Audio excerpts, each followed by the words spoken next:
Doutor, nós vamos falar sobre um assunto hoje que eu acho que todo mundo conhece, né? Só não por este nome, né? Mas eu gostaria que você explicasse para a gente o que é a mitomania, né? O que seria a mitomania, para que as pessoas possam compreender melhor. Olá, tudo bem?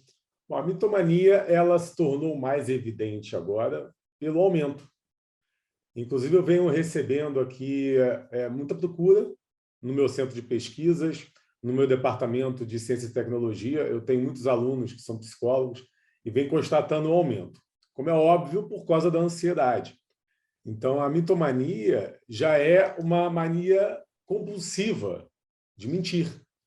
Não é aquela mentirinha para se safar de vez em quando. Se torna algo que você faz constantemente.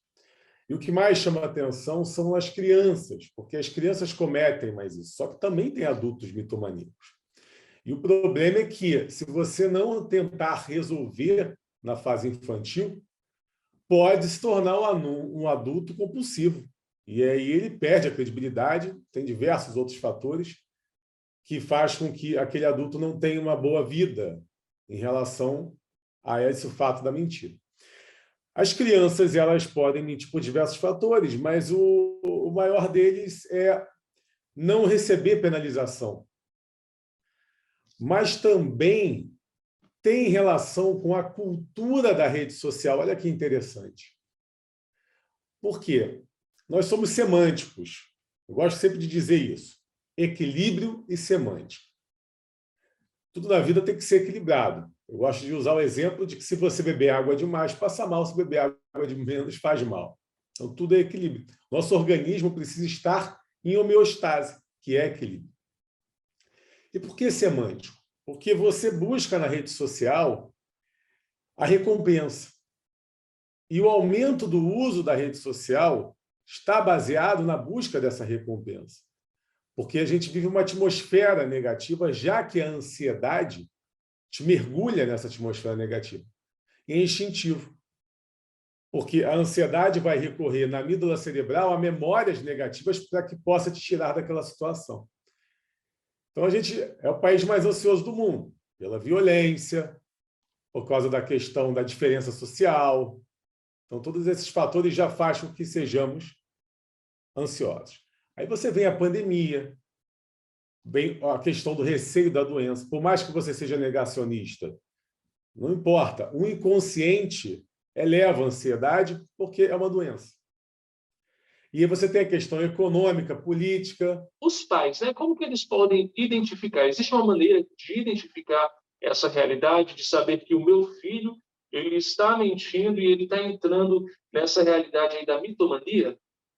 Existe quando você pega mais de uma mentira, você vai pegar diversas mentiras. Também a maneira como é contada a história, aquela empolgação excessiva em contar a história, histórias com muitos detalhes, ou seja, ele está armando ali uma situação inventada. E quando eu falei da semântica, porque a gente vive uma vida virtual, que é semântico ao abstrato, ao imaginário, à ilusão, sabe? Tudo isso é semântica. Ou seja, você entra numa cultura da mentira. Nós já estamos vivendo uma cultura da mentira por causa da rede social. E as crianças estão ali assistindo muita mentira dita na rede social. Por mais que aquela pessoa que passa a mensagem do outro lado da tela pense que o outro acredita, cognitivamente a criança sabe que aquilo é uma mentira e aí mergulha nessa atmosfera como se mentir fosse normal. E aí está a responsabilidade dos pais em formatar a personalidade do filho para que ele mesmo não sofra problemas no futuro. Você está exercendo uma ação, gastando a sua energia agora para depois não ser pior, não gastar mais energia e ter mais dor de cabeça. Então, essa seria até a próxima pergunta, né? Como prevenir isso? Há uma forma de tentar prevenir, a como tratar? Qual o melhor caminho? O que deve ser feito aí, né? Diante de uma situação dessa?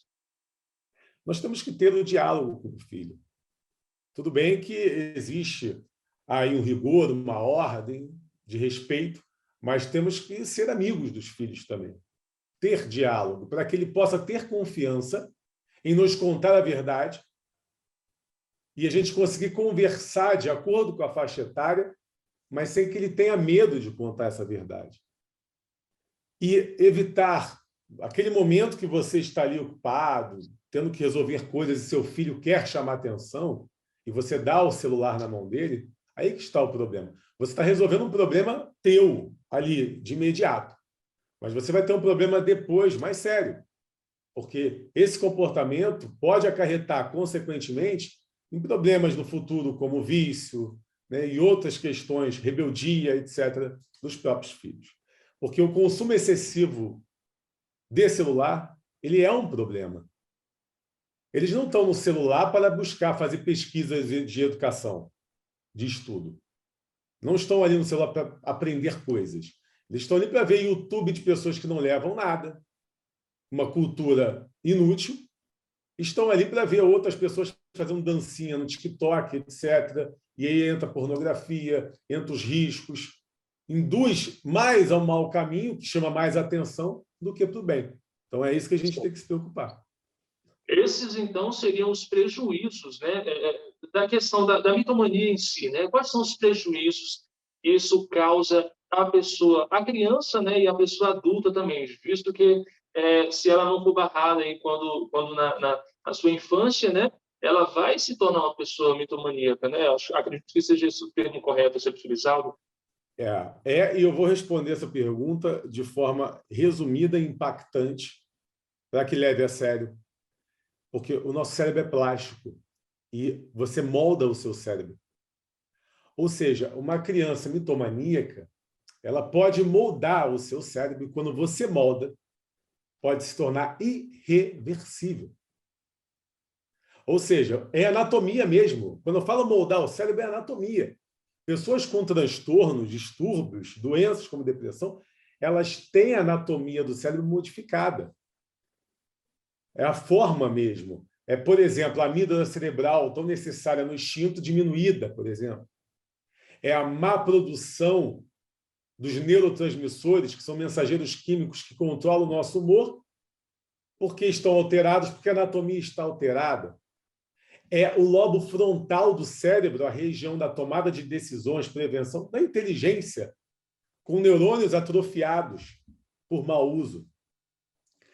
E a gente tem que ter essa conexão entre o sistema límbico, que é no lobo temporal, com o lobo frontal. Eles se conectam. Então, se você tem problemas emocionais, a conexão ela fica ruim. Eu vou dar um exemplo muito fácil. Eu gosto sempre de usar o mesmo exemplo, porque foi um caso de repercussão. O DJ Ives, ele bateu lá na ex-mulher. Muitas pessoas me procuraram, mas que incoerente, que burrice, acabou com a carreira.